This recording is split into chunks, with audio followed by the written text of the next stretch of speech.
بسم اللہ الرحمن الرحیم۔ السلام علیکم۔ بندر دیگر حیوانات کی طرح ایک حیوان ہے، مگر بعض مفکرین کے مطابق بندر کی پیدائش عام جانوروں کی طرح نہیں ہوئی، بلکہ وہ ایک تبدیل شدہ مخلوق ہے۔ ان کے مطابق آج سے ہزاروں سال قبل حضرت داؤد علیہ السلام کی قوم بنی اسرائیل نے جب اللہ کی نافرمانی کی تو بطور سزا انہیں بندر بنا دیا گیا۔ اس سخت عذاب کا ذکر قرآن مجید کی آیتوں میں بھی ملتا ہے۔ تو کیا آج زمین پر جو بندر موجود ہیں، کیا وہ قوم بنی اسرائیل کی نسل سے ہیں جو آج تک اس عذاب میں مبتلا ہیں؟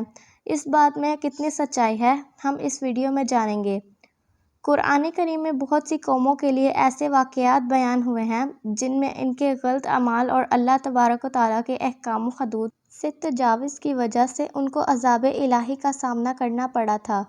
ان میں سے دو مشہور اور عبرتناک واقعہ اصحاب سبت کا ہے۔ یہ واقعہ یہودیوں کی ایک بستی سے تعلق رکھتا ہے۔ یہ واقعہ حضرت داؤد علیہ السلام کے دور کا ہے۔ اس زمانے میں حضرت یعقوب علیہ السلام کی اولاد بنی اسرائیل کہلاتی تھی۔ ان کی آبادی لاکھوں میں تھی جو ارض فلسطین اور یروشلم میں آباد تھے۔ ان میں سے ایک قبیلہ بنی اسرائیل سے علیحدہ ہو کر ایک دریا کے کنارے ایلا نامی بستی میں آباد ہو گئے۔ ان لوگوں کی تعداد 70,000 کے قریب تھی اور یہ نہایت ہی سرکش و نافرمان تھے۔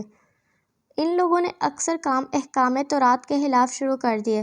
تورات کے مطابق حرام کردہ چیزوں کو انہوں نے اپنے اوپر حلال بنا لیا اور موسیٰ علیہ السلام کی شریعت کے منکر ہو گئے۔ یہ قوم جس دریا کے کنارے آباد تھی، اس میں کثرت سے مچھلیاں موجود تھیں، لہٰذا یہ لوگ اس دریا سے مچھلیاں پکڑتے اور انہیں بطور غذا استعمال کرتے تھے، نیز ان مچھلیوں کی خرید و فروخت بھی کیا کرتے تھے کہ اللہ نے انہیں ایک آزمائش میں ڈالا۔ حضرت داؤد علیہ السلام کی قوم کو یہ حکم ملا کہ وہ ہفتے کے دن مچھلی کا شکار نہ کیا کریں اور نہ دنیا کی خرید و فروخت کریں۔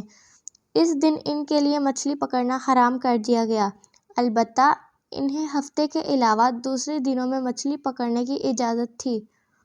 اس قوم نے اتوار سے جمعرات تک مچھلی پکڑنا شروع کر دی، مگر ہفتے کو مچھلیاں دریا میں زیادہ ہوتی ہیں اور باقی کے 6 دن کم ہوتی۔ ہفتے کے دن جب وہ داؤد علیہ السلام کی قوم دریا کے پاس آتی تو اتنی زیادہ مچھلیاں دیکھ کر ان کا دل بے ایمان ہو جاتا۔ شیطان نے ان کے اس لالچ کا فائدہ اٹھا کر ان کو اکسانا شروع کر دیا اور انہوں نے سوچ لیا کہ ہفتے کو وہ دریا میں جال لگا دیا کریں گے اور اتوار کو پکڑ لیا کریں گے۔ اس طرح کچھ لوگوں نے جال لگا دیے اور کچھ لوگوں نے چھوٹے چھوٹے قوس گھر تک بنا لیے اور کچھ کا دریا تک راستہ بنا دیا۔ ہفتے کے دن جب مچھلیاں قوس اور جال میں آ جاتی تو وہ اسے پکا کر کھا لیتے۔ بستی میں اللہ کے کچھ نیک بندے بھی موجود تھے جو کہنے لگے کہ اے لوگو، اللہ سے ڈرو اور ہفتے کے دن شکار کرنے سے منع ہو جاؤ۔ یہ جو تم جال پھینکتے ہو یا چھوٹے چھوٹے تالاب بناتے ہو، ان میں ہفتے کے دن اگر کوئی مچھلی پھنستی ہے تو یہ شکار ہفتے کے دن کا ہوگا۔ اللہ تعالیٰ کے عذاب سے ڈرو، اللہ کی نافرمانی نہ کرو۔ وہ لوگ ان لوگوں کا مذاق اڑانے لگے اور کہنے لگے، ہماری مرضی، ہم جو مرضی کریں۔ یوں اللہ تعالیٰ کے بندوں نے بستی کے بیچ میں ایک دیوار کو کھڑا کر دیا اور یہ حکم نافذ کیا کہ اللہ کی نافرمانی کرنے والے اس طرف ہو جائیں اور ہم جو اللہ تعالیٰ کے فرما بردار ہیں اس طرف رہیں گے۔ وہ سارے لوگ بار بار ان سے کہتے رہے کہ اے لوگو، اللہ سے ڈرو۔ قوم سمود اور قوم لوط کا جو حشر ہوا اس کو یاد کرو، اللہ کی نافرمانی نہ کرو ورنہ تم پر بھی کوئی عذاب آ جائے گا۔ وہ سارے نافرمان جن کی تعداد 12,000 کے آس پاس تھی، سب ہنستے رہے اور کہتے رہے کہ یہ سب تو کتابی باتیں ہیں، ہم پر کوئی عذاب نہیں آئے گا۔ بس جیسے ہی وہ گروہ 2 حصوں میں تقسیم ہو گیا، ایک وہ جو اللہ کے فرما بردار تھے اور دوسرے وہ جو اللہ کے نافرما بندے تھے، دیوار کے اس طرف تھے۔ وہ نافرما پوری رات ہنستے رہے اور مذاق اڑاتے رہے اور اللہ کے خاص بندے دیوار کے اس طرف اللہ سے معافی مانگتے رہے۔ اگلے دن جیسے ہی صبح ہوئی اور نیک صالح انسان اٹھے، انہوں نے محسوس کیا کہ دیوار کے اس طرف سے کسی انسان کی آواز نہیں آ رہی۔ جیسے ہی دیوار کے اس طرف چڑھ کر دیکھنے لگے تو دیکھا کہ سارے کے سارے لوگ بندر کی شکل میں تبدیل ہو چکے تھے اور بندر کی حرکتوں کو انجام دے رہے تھے۔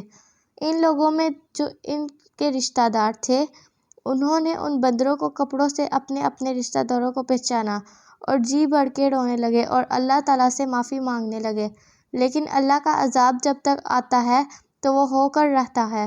اللہ کا عذاب بہت سخت ہوتا ہے اور نافرمان اور سرکش لوگوں کے لیے جب عذاب الہی کا فیصلہ ہو جائے تو اللہ تعالیٰ کے حکم سے پوری قوم اس طرح ہلاک ہو جاتی ہے کہ وہ آنے والے لوگوں کے لیے عبرت بن جاتی ہے۔